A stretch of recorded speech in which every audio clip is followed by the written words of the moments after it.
And when you pray, do not be like the hypocrites, for they love to pray, standing in the synagogues and on the street corners to be seen by others. Truly, I tell you, they have received their reward in full. Then verse 16, when you fast, do not look somber as the hypocrites do, for they disfigure their faces to show others that they are fasting. Truly, I tell you, they have received their reward in full. But when you fast, put oil on your head and wash your face, so that it will not be obvious to others that you are fasting, but only to the Father who is unseen. And your Father who sees what is done in secret will reward you. This is the word of the Lord.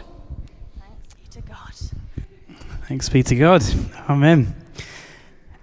When I was little, I used to sleepwalk quite a lot. And my parents have got a few tales to tell, but it all kind of reached its peak on holiday one time. I think I was about 12 years old. And the holiday home we were staying in, it was like the downstairs a different family had, and then we had the upstairs of the building. And so that was what it was like. And one night I was doing my sleepwalking thing, getting out and about, and I actually ended up on the window ledge of the upstairs bedroom, and I sleepwalked out of the window. Now, the way I picture it, in the cartoon, there's in the building this random lady opened the door, middle of the night, 12 years old, in my pants. I think I've just fallen out of the window upstairs. Who are you? And in all the commotion, my mum had woken up. She kind of came running down. Anyway, long story short, I was absolutely fine. I went to the doctors that night just to check. The doctor said that because I was sleeping, because I was totally relaxed, I didn't break anything, didn't hurt anything, which doesn't totally explain how I landed it like a cat, but I was absolutely fine. So, funnily enough, I haven't actually sleepwalked really since then, so that I thought, go big, get it out of my system maybe. So I don't sleepwalk at night anymore, but I do still, and it's still so easy to sleepwalk in life. See the link there? Really, really nice.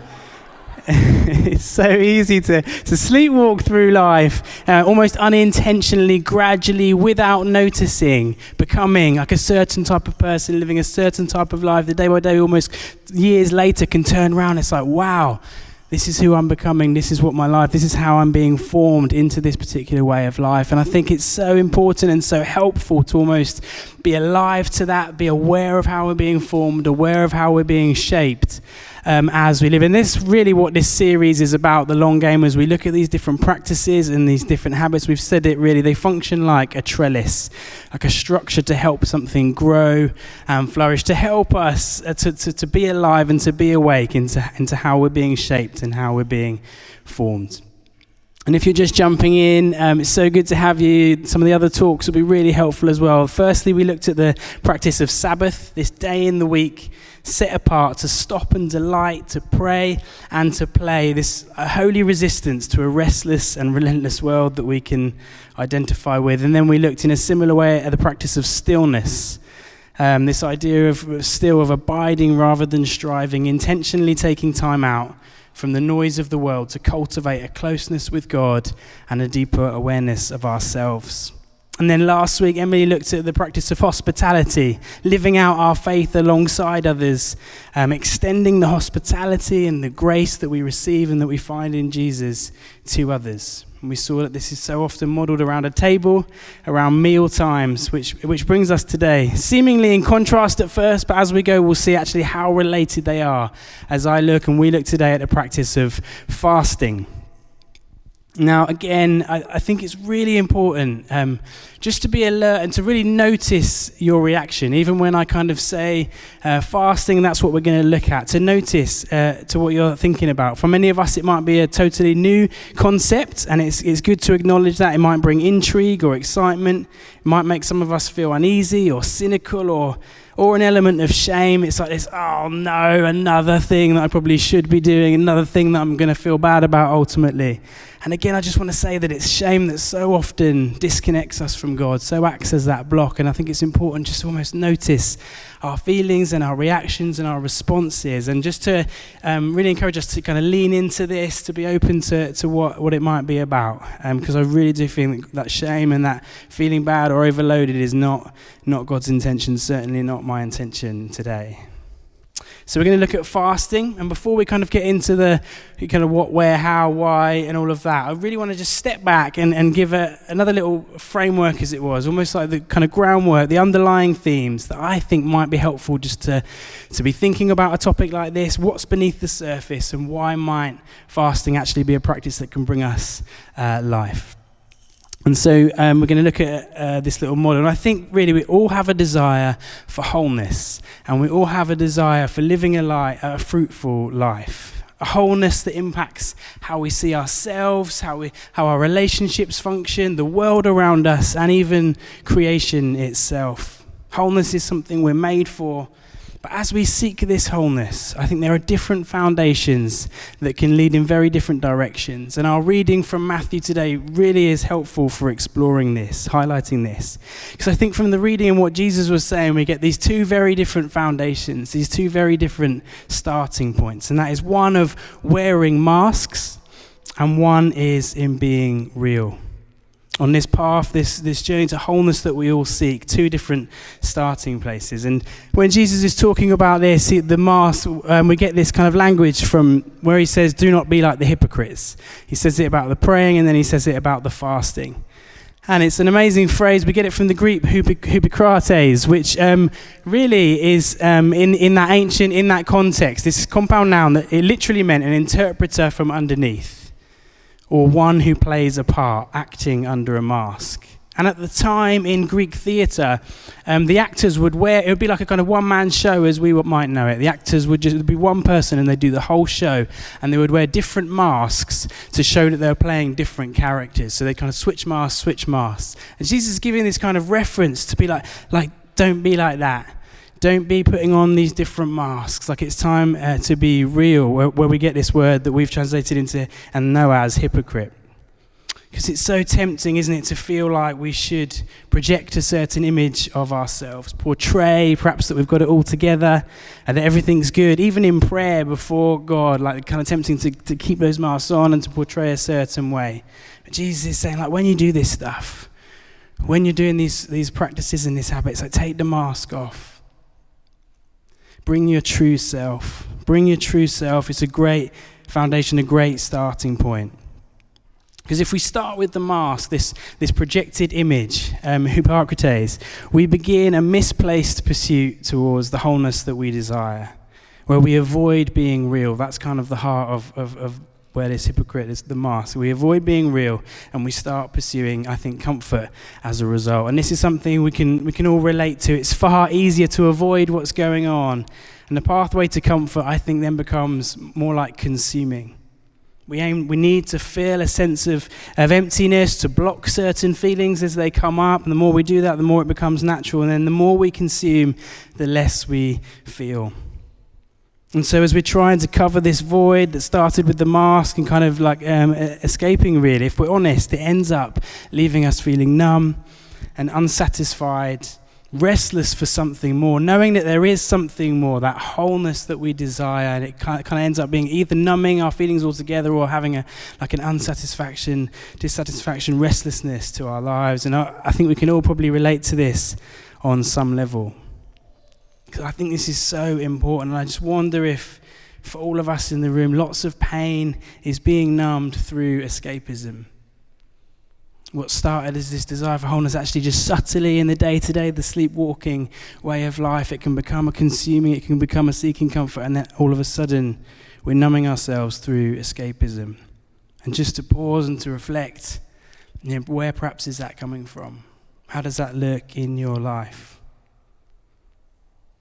And so you can see, I hope it's helpful, different starting points lead to very different directions. But where Jesus is getting at and where he says, don't be like the hypocrites, like take off the mask, keeping it, being real. And this looks like being honest with ourselves, with how we're doing, being honest with others, and being honest with God in the prayer and in the fasting, in the context of our reading. From this place where we can address our emotions and the situations and the challenges as they come up in life. It's very different to kind of reverting to seeking comfort or reverting to switching off. And that's kind of the faith adventure we're on. I love how C.S. Lewis kind of bluntly puts it. If you want a religion to make you feel really comfortable, I certainly don't recommend Christianity. And so if we can be awake, live wide awake, not retreating to this, the numbing consumption that we've looking at, really the idea is so that the pain can be transformed rather than transmitted in our relationships, in our connection with the world, where we can really show up, bring our true selves into community, into the hospitality that we've looked at, into our prayer lives and being still before God. If we can bring our true selves, I think it looks more like being committed and wholehearted. We're showing up in a wholehearted way, like this is me, this is what I'm going through, challenges and pains and all.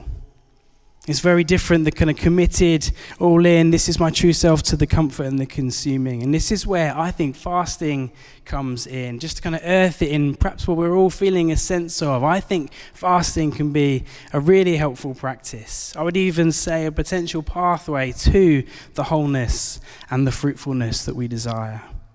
Now, I'll unpack that now, but just to notice this, it won't just happen. To kind of go back to the sleepwalking story, it's a lot easier to kind of drift into the consuming and the comfort than it is to be living in a wholehearted and committed way. It does take action on our part. It's not passive, it takes action, but also remember that it's never ever going to be about sheer effort. It's never going to be about what we can achieve on our own. The grace of God is at work in our lives.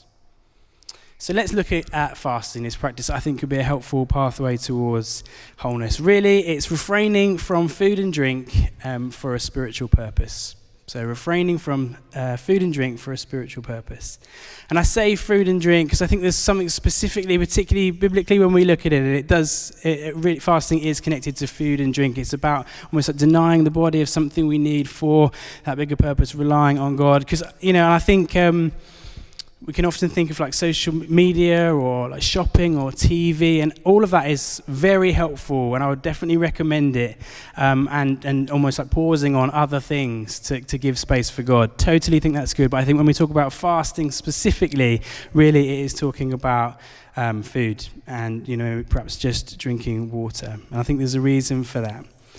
It's not eating, but it's more than just not eating. As we go without, we rely on God in a new way. We are embodied beings. I really believe this, right? We have like physical health, mental health, emotional health, spiritual health. We are embodied beings. All of that is play when we talk about being wholehearted, when we're talking about being who we truly are. It's all of that. And fasting is one practice which connects all of this together. Richard Foster puts it like this, written a great book called Celebration of Discipline. More than any other discipline, fasting shows what truly controls us. And there are lots of fasting examples in the Bible, all with various contexts throughout the wider narrative. And some examples, one could be in humility before God, could be to express grief, sometimes in repentance and like a turning direction, sometimes to overcome temptation, or in solidarity with others as worship, or to prepare for ministry. And a couple I'd just like to highlight, which I think can be really helpful, particularly in our context. One is to seek guidance or wisdom. We see that again in the Bible, and actually I think that's something helpful for us. If you're really trying to like seek something, discern something, make a big decision, maybe, really, really encourage just trying fasting, kind of create that space, create that reliance on God. Another one would be if you really want to see breakthrough in something, perhaps it's a prayer request for someone or something in your own life where it just like feels like coming up against a brick wall again and again and again. I would say perhaps just try fasting, give it a go, see what might come from that habit and from trying that. So we can see some really practical ways that we get it in the Bible, various different contexts. But I'm just going to unpack some specifics, again, why I think it's helpful, why it can help lead to wholeness, and then we'll look really practically towards the end as well. I think we see it straight away from our reading where Jesus talks about prayer, then talks about fasting. I think that's because it really is deeply connected to prayer, to our prayer lives. It can bring a focus and a kind of almost like real direction, like zoning into our prayers. Pete Greig puts it like this: the discipline of fasting can focus our prayers in the way that a magnifying glass can focus sunlight to start a fire. Really helpful imagery of that kind of like zoning in. It gives us that clarity. And please hear me on this. It's not some kind of spiritual ATM where we kind of like, all right, we've fasted now, so God, withdraw the money, like let me have it, kind of like where we kind of give our request and then it happens. It's not that by any means, but yet something happens in the process of fasting that connects us to Jesus in a way that I think can bring breakthrough. It is there is a mystery part to that as well. Fasting can also be really, really helpful in the getting real. Back to our two foundations of the masks or taking the mask off. It's really helpful for this in becoming wholehearted and exploring what's really going on beneath the surface. I think that's because when you take away the comfort, you find where the pain is, and when you find where the pain is, you can take it to Jesus or to others in a safe space as well. Think of it like an old tap. Have you ever turned on an old tap where you turn it on and nothing happens, and then there's a bit of glugging, and then it's like some brown water that comes out and it's a bit gross, and then eventually the clear water comes out? It's a bit like that at first. Probably not much is going to happen. There might be a bit of glugging, a bit of brown water, and then but then the process of the clear water coming through, it's like what's underneath. Fasting might bring up, and particularly when we first try it, some emotions you might even be surprised at like what's in might actually. I mean, anger is obviously a real thing anyway, but kind of like, I'm particularly feeling angry. Where's that coming from? Or I'm feeling like a level of guilt or shame, or I'm just really impatient, or feeling cynical about everything today. And I think sometimes, particularly when we start fasting, it's like, what's bubbling under the surface? What is that? How can I take the mask off and be more aware of this and to deal with it, to transform it rather than to transmit it? It brings stuff to the surface and reveals our need for God when we realize that only God can truly satisfy. And I think that's where the food and the drink thing comes in, because we do need it, obviously, but when we can really press in and see that only God can truly satisfy, it's a powerful thing. When we fast from food, we feast on God. We open up ourselves in a different way and a new way to his presence and to his spirit at work in our lives. And that's why I think it is this pathway to wholeness that we're seeking. It's what we're made for. We're made in the image of God. We were made for wholeness, for connection with him and with others and with the world. It realigns our desires into a healthy direction. So hopefully that makes a bit of sense of why, just even in the day-to-day, the kind of practical way of life, actually fasting can be something that has a real power and real purpose behind it. But as well as this framework, I just really wanted to ground it in just kind of an everyday experience, like here in St. Mary's and for someone. And so I wanted to invite Glenn up. Glenn's just going to come and share a little bit about his experience, his journey of fasting, just because, again, I just think just trying to real normalize that into someone's life. So why don't we give Glenn a huge round of applause. And Glenn, so thankful for you coming to share. Maybe just start with how you started fasting, why, what it looks like for you. I don't recall where the teaching came from, but I remember my first memory of fasting is 30 years ago. And my wife and I lived next to some good friends, Phil and Yvonne. They weren't Christians, and they were struggling to conceive. And it was a point of real pain for them. And I felt in my spirit that I should pray for them. But as part of that, I felt God asked me to really commit to that prayer by fasting a day a week for a whole year. He was quite specific about the timetable. He said, I'm going to ask you to fast a day a week for a year. Unusually, he asked me to share that with the couple next door and tell them why, which was unusual. And, I think you've got to really hear from God. But I did, and fasted a day a week. And 12 months later, Catherine received this phone call from Yvonne in a panic, because she'd been told if she conceived, it was likely to be ectopic. She got this panicked phone call from Yvonne saying, can you come round? I need to go and see a GP. I think I'm pregnant. And praise God, it wasn't ectopic, and Emily was born 9 months later. So that, as a first experience of fasting, is quite powerful. But it kind of came and went during the years, if I'm honest. And more recently, rather than having it as a kind of embodiment of my commitment to prayer, which I have used it for on a regular basis, it's actually been as an embodiment of my walk with Jesus, so what we're calling the rule of life. So for a couple of years now, I've been fasting a day a week, occasionally 2 days a week if I'm also praying for something. So recently, to balance the books, as it were, my PA was sick with cancer. So I fasted a day a week for her, and she sadly passed away in August this year. So as you say, it's not a slot machine, but it is about how we come with everything we've got. So two things really over the years. So different ways that fasting has become real to me. And as it's been incorporated into your life, would you be able to just say how it's impacted your relationship with Jesus? Well, clearly when you see answered prayer and you're able to sense that you're committed to prayer in a serious way through fasting, that has a profound impact on, I think, anyone. But when you see an answer to prayer, I don't know who was more blessed when Yvonne got pregnant, whether Yvonne was or I was. It was kind of like, wow, this works. But I think more in the walk with Jesus, in the rule of life. We live in a culture, Western culture is all about making each of us God. Whatever's right for you, do it, because it's right for you. And a lot of those messages come through gratifying our sensual desires, which is often, embodied in the body. Think of the cultural messages around sex, the cultural messages around food. We don't need to worry about food in season anymore. We get it wherever we want it for. Whatever it costs the world in terms of, in this week of COP26, whatever it costs, if you want strawberries in December, fine. But that's not the message of the Bible. The message of the Bible is we live by the Spirit, not for gratifying our fleshly desires. So I feel that when I'm fasting a day a week, it's part of what John Tyson calls this beautiful resistance. It's my act of war on this enemy message that we can have what we want whenever we want it. The world says, I am God. And when I'm fasting, I'm saying, no, I'm not. And it's practical. The stomach is part of your body. And the stomach sends a message to your mind through its thoughts and feelings. So the stomach says, I'm empty. Tells your mind to say you're feeling hungry, and your mind says, therefore, eat.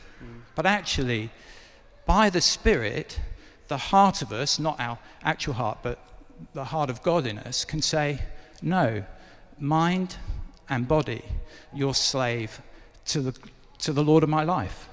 And I'm putting the King of, I'm putting Jesus on the throne of my life rather than my body. Wow. So helpful. And just for people in the room, maybe just intrigued by this, never tried it, maybe one day a week feels like, wow, a big step. What would you just say about someone who would like to explore it? I think the first thing I'd say is just do it. In terms of fasting, it's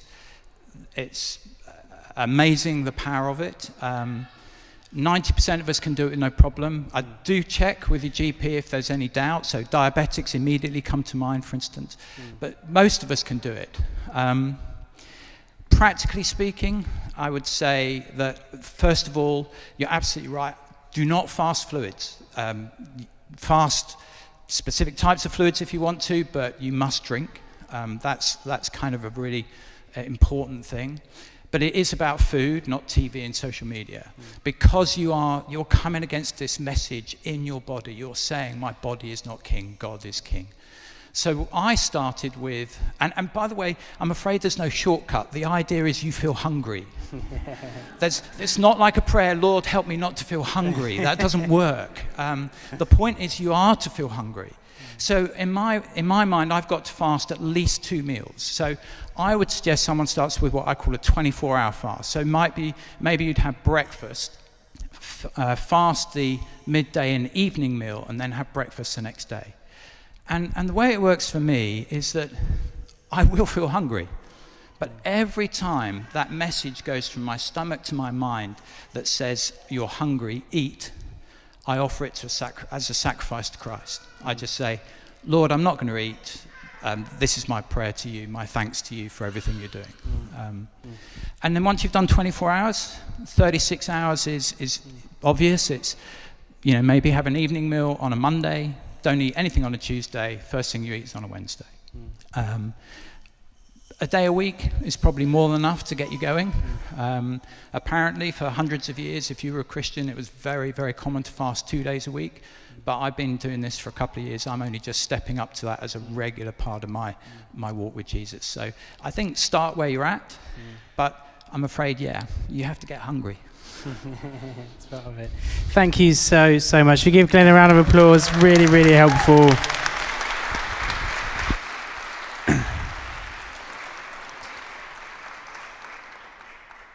And just by way of a public apology for Glenn, if you've lost any treasures in heaven by me making you tell people about how you're fasting, I apologise from me. It says it in the passage. But yeah, that's super helpful, super practical, and we'll be putting some things on our website as well, some tips and some, starting with one meal, what that might look like, and whether it's right for you, and all of those things we'll be putting on the website as well. So do check that out and on social media. And just to finish with this, really, I would like to say it's not just for us, and I think Glenn brought that across really well. There's something that is fruitful in our own lives, in our own discipleship, but also there's this way of doing it in solidarity with other people, doing it to focus our prayers for other people. A lot of the practices we've been looking at have obvious inward advantages, but it's always also for the benefit of others. And in our discomfort, because we can connect, even if thinking on like a global scale, in our discomfort we can connect in some ways, in a small way, with what other people are going through. Jesus talks about in our passage, in the wider context of Matthew 6, he talks about giving, he talks about prayer, talks about fasting. All of this is kind of putting together because I think it's all connected. As we give our time, our energy, our service, our privilege, if we give of ourselves, it's love and it's mercy expressed, and fasting can really be a part of that. Think of the way it's put in Isaiah 58. It's got the same, basically saying, like, it's all very well you doing these fasts, but this is really the type of fast that I'm looking for. It's lived out in our lifestyles. It says this, "Is not this the kind of fasting I have chosen? To loose the chains of injustice and untie the cords of the yoke, to set the oppressed free and break every yoke? Is it not to share your food with the hungry and to provide the poor wanderer with shelter?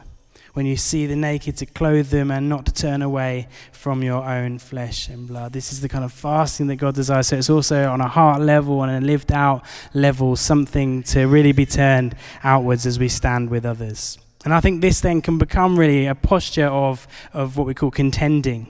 Through fasting we contend, but also through our prayers, through the way we live, sometimes just through showing up, just through being there for someone. It's different to the seeking comfort from our model, because really it's an attitude of like we're wed to the well-being of others. We're engaged in proximity in the way we live our lives, in empathy of how people are doing. We're holding one another when it's needed, holding one another up when needed, being held when needed for ourselves. And just to help illustrate this, I just want to share, this really made my week when I found this, share something who I really feel get this idea of contending, and that is sea otters. Because sea otters, apparently, they hold hands when they sleep. And there's a couple of pictures of it happening. They hold hands when they're sleeping, and that's because they don't want anyone to drift off away. Like when they're sleeping, they don't want them to drift off into the sea accidentally. So to kind of hold together, they actually hold hands while they sleep. They know how to contend with and for one another. That's amazing, isn't it? But it's a beautiful picture, I think, for us as a church as well, that we might be a church that holds hands, probably not while the other person's sleeping, that would be a bit weird, but a church that holds hands together, holds one another up when we need it, checks that we're not drifting off when we need it, checks that we're not going off in a different direction, sleepwalking to return to the start when we need it. Let's not let others do that. Let's notice who's not in the room. I think even probably having gone through lockdown, this is really helpful for those of us that were around before. Like, who's not in the room that was before? I think it's really important to be a church that, like, it matters when someone's not here, that it's not like easy for someone just to drift off and disappear without us even realizing. That would be a heartbreaking thing that no one would notice. And for those of us who are newer, perhaps to the church, like, what's on your heart? Who's on your heart to contend with and for with this stuff? What do you want to see? I think Glenn made it so real when he was talking about it. There was a specific thing that he just longed to see, to stand with someone else. What are you passionate about this morning? What are you desperate to see? It could be around the creation care and COP26. It could be a specific friend in a specific situation. It could be for breakthrough in your own life. What do you long to see? Because I think, to kind of round this all up, instead of wearing the mask, sleepwalking into comfort and ultimately dissatisfaction, we can be real before God and real before one another. In fasting and contending on this journey towards the wholeness and a fruitful life that we long for, we're making space for God to do what only he can do, what we can't do for ourselves. And I think that is really good news. Amen.